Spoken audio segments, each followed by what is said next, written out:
Star Wars Young Jedi Knights The Lost Ones Chapter 20. Up on the Mir station, Jaina worked with Loey and Chewbacca to patch up as many of the worn-out subsystems as they could manage. After scraping together the few spare components they could find, they added their own ingenuity to come up with alternative solutions. Although it was impossible for them to program the food synthesizers to create anything remotely resembling gourmet fare, Loey and Chewbacca did manage to produce a passable midday meal. Jaina completed the task of reconnecting the communication systems, making it possible to send brief messages through the transmission, though the transmissions were still plagued with bursts of static. Chewbacca set to work inspecting the life support systems, environmental controls, and the station beaters. Peckham watched, performing the few duties expected of him on his monitoring shift. He bumbled over with gratitude, emphasizing again and again how much he appreciated all the effort Jaina, Loey, and Chewbacca were putting on his behalf. "If I had waited for the New Republic to get around to fixing these things, Zeke would have been an old man by the time." Peckham broke off with a sad shake of his head. With the major and obvious repairs completed, the young Jedi Knights had little to do while Chewbacca continued poking around. Chewbacca devoted his energies to finishing the orbital debris plotting that he and Jaina had volunteered to do. Jaina had helped Loey with the task, but tracking thousands of pieces of debris was just too daunting for her at the moment. Loey, on the other hand, had extreme patience for a Wookiee, especially around computers. He diligently plotted one blip after another, noting more dangerous space lanes in the heavily traveled orbits around the capital world. Leia glanced at Loey's three-dimensional map, but soon turned back to the puzzling images on her own datapad. She reviewed file copies of the Newsnet video clips that showed the mysterious Imperial attack on the supply cruiser Adamant.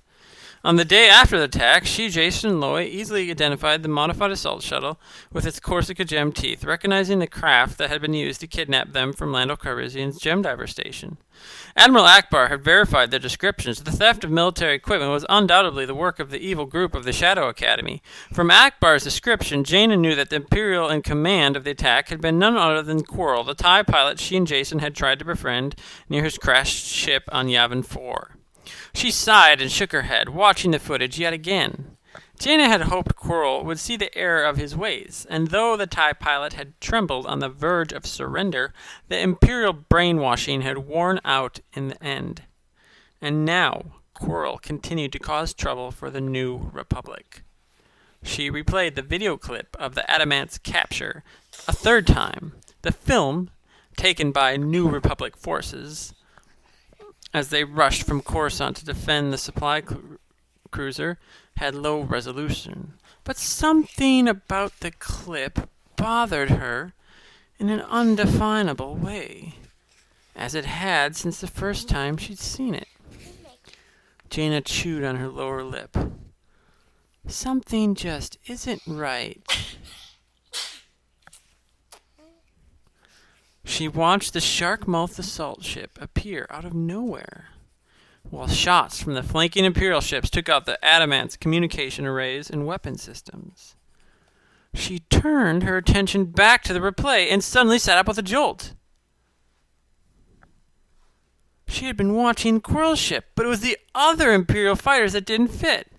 "That's it," she cried. "It can't be." Chewbacca growled a question as he stood up from his cramped position in the control modules for the life support systems. Jaina focused her attention on the images of the smaller ships, pointing. "I know my Imperial fighters," she said. "Dad taught me to identify every ship ever recorded. Well, almost everyone." She leaned closer to the image. "Those are short-range fighters." She jammed her fingers at the image on the screen. "Short-range fighters! They had to come from somewhere nearby. Their base is close, hidden somewhere in the system." Chewbacca growled a surprised comment. Loey wedged into a chair built for humans with his knobbly knees thrust high and his arms reaching almost to the ground, cradled his datapad in his lap, studying coordinates of the unknown items of space debris. He roared his own question and waved the datapad in the air.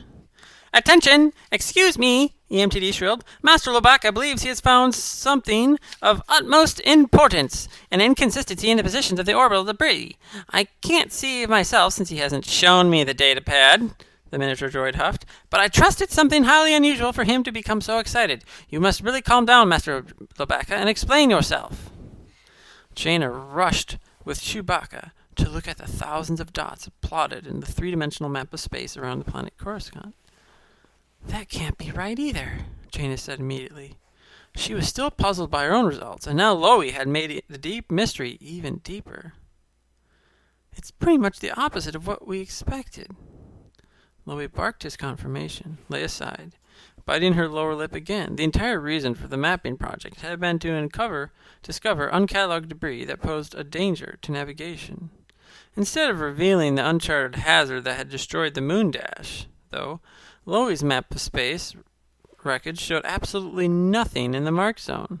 In fact, it was more like a forbidden area in space, an island empty of all known debris, as if somehow it had already been swept clear. But they knew the moon dash had struck something large enough to destroy it. With a large burst of static from the communication system, words filtered across the small confined space. "Hello, Mir Station. Hello. Can anyone hear me? Jaina, are you there?" Peckham perked up. "Well, now we're sure the communication system works." That sounded like Jason. Jaina rushed to the comm unit and flicked a switch, but was greeted by a flash of sparks from a burnt-out fuse.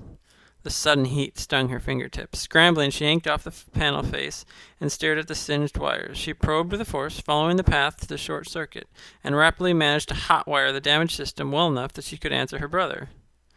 The speakers cracked back to life. Are you there? Jaina, answer me! This is important. We found Zeke." A burst of static interrupted his next words. Bad news. "Zeke?" Peckham hurried forward, leaning over Jaina's shoulder. "Hello?" he mouthed into the speaker. "Where is he? Is he all right?" Jaina tossed her shoulder-length brown hair out of her eyes. "Wait, we haven't got the transmitter back online yet." She plucked out a metal cyberfuse and popped in a replacement and yanked from her datapad. "That should do it, though," she said. "Okay, Jason, we read you. Are you coming through?" His voice came over the speakers, sizzling and broken. "Some disruption, but understand you." "What about Zeke?" she asked with an indrawn breath. "He's not dead?" Jason finished for her. The transmission was clear now, and the voice sounded stronger. "No, we found him. And then Timothy Kai and a couple of others from Shadow Academy knocked us out." "Timothy Kai?" Jaina gave a startled cry. Lobacca roared, and even EMTD admitted a squeak of dismay. "But what is she doing on—" "They've recruited Zeke and a handful of the Lost Ones gang," Jason said. "I don't know where they took him, but Zeke seemed to be with them willingly. Timothy Kai said she was going to train him to be a Dark Jedi. They're going to the Shadow Academy." Loie growled a curious question, but Jaina asked it without waiting for EMTD's translation. "But how could they train Zeke? He's not a Jedi." "Apparently he has the potential," Jason said. "Remember, Uncle Luke found lots of candidates who never knew they could use the Force. Zeke had a knack for finding things in salvage, even in places where other people were scavenged already. We just never noticed, never put the pieces together." Jaina hung her head, thinking of all the time they had spent with Zeke, all the fun they had together, without ever having recognized his true potential. "So where is he now?" Jason's voice became sad. "I don't know," he admitted. "They stunned me in Tenel Ka, then disappeared. Mom and Anakin came to find us, but that was hours ago. They've probably managed to get off the planet by now. I have no idea where they might have gone." Jaina covered her face with her hands. "Not you, Zeke, not you." She raised her tear-damp face and looked directly at Lobacca's bright golden eyes. "The Shadow Academy," she whispered. "Remember the cloaking device? Makes the whole station invisible, like a hole in space, just like on your orbital map." He snarled in agreement. "Oh, my!" EMTD said, too flustered to provide a translation. Jaina turned back to the comm system. "We know exactly where they are, Jason." She glanced at Loie's datapad and the projected map, zeroing in on the empty spot in space. Jaina shouted into the voice pickup. "Tell Mom to contact Admiral Akbar. We've got to mobilize the New Republic fleet. Loey's going to send you some coordinates. We need to strike fast before the Imperials realize we've caught on to them in the act. Great, Jason said. What are you going to do? Jaina smiled. We're going to shine a little light on the object. Old Peckham sat strapped into a command chair in the monitoring station as it dangled beneath the giant solar reflectors, working the outdated altitude adjustment controls. Jaina crouched over the chair, whispering excitedly to his ear. Turn the mirrors, she said. Turn, turn, turn, turn. I'm already beyond the maximums, Peckham said in despair. His jaw was clenched, his neck muscles taut, and beads of sweat glistened on his brow. These are delicate sheets of reflective material. We'll tear the solar mirrors if we whip them around too fast. Jaina looked out the observation viewport, spotting the New Republic fleet launching from orbit and streaking toward their invisible target. Their weapons powered up as they homed in on the mysteriously empty zone. Before they arrived, Jaina and the others had to expose the Shadow Academy. Loey groaned a question, which EMTD translated. Master Lobaka wishes to inquire if the focusing apparatus has condensed the beam of reflected sunlight to its full power configuration. That's for sure, Peckham said. Once we get this thing turned, we'll be able to really make 'em hot under the collar. Hanging in orbit over Coruscant, the big mirrors finally swung into position, focusing their right beam of condensed sunlight into the empty void. The mirror beam cut a swath through space like a searchlight. The light should have kept on flying across the solar system, but when it struck the empty coordinates, space itself seemed to shimmer like a golden smoke. The high-intensity flood of sunlight continued to bombard the cloaked area, finally overwhelming the invisibility shields around the Shadow Academy. There! Jaina cried triumphantly. The Imperial station rippled into view, then snapped into perfect focus. A large circular ring bristling with spiked gun emplacements and observation towers. Loey and Chewbacca roared in unison, and Jaina shook her head.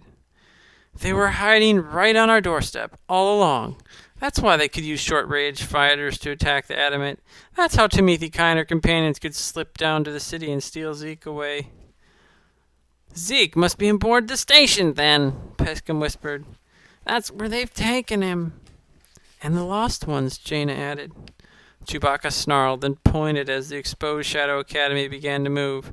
Thrusters along the equator of its donut shape burned blue-white on one side, nudging it away from the bright beam of concentrated light. Turn the mirrors, Jaina said. We can't let them get away before the ships arrive. Oh, dear, EMTD said. I do hope our fighters manage to apprehend the Shadow Academy. I still am exceedingly vexed with them for reprogramming me when we were all taken prisoner there. Peckham punched new coordinates into the mirror directional systems, but the sudden acceleration and change in direction proved too much for their already stressed silvery sheeting. The long webs of cables that held the great mirror in position tore free, and a wide gash began to open up, spilling a seam of stars and black night through the glittering reflector. We can't hold it, Peckham shouted. It's too much! He shook his head. We could never target a moving object anyway. And then he looked up and moaned, My mirrors! The Shadow Academy continued to accelerate, and Jaina watched the approach of Admiral Akbar's vengeful fleet, silently urging them to greater speed. But she could see they would not arrive in time. The Shadow Academy must be already preparing to leave, she said. Of course, they've got Zeke and some other recruits. They've stolen a shipment of hyperdrive cores and turbolaser batteries. They're only increasing their danger by staying here. Though its ring shape was made to appear unwieldy, the Shadow Academy picked up speed as it headed toward its appropriate hyperspace jump point. The first of the New Republic ships soared ahead, firing laser bursts at the Shadow Academy. Several shots struck home, leaving dark laser scoring on the outer hull. The intensity of a solar mirror must have burned out some shields. Jaina reached out with her mind, searching for Zeke, still marveling at the thought that the handsome, dark-haired street boy might have the potential to be a Jedi Knight, or a Dark Jedi. She murmured to herself, feeling guilty. He was our friend. And we never even imagined he might become a Jedi too. Now it's too late. As the New Republic ships arrowed on their target, firing numerous laser bursts, the Shadow Academy suddenly shot forward with a bright flash of light. Its acceleration stretched space and bent star lines. Then it vanished to its unknown hiding place deep in Imperial territory. The Shadow Academy was gone. Again. Jaina swallowed a lump in her throat, and this time the Imperials had taken a friend with them.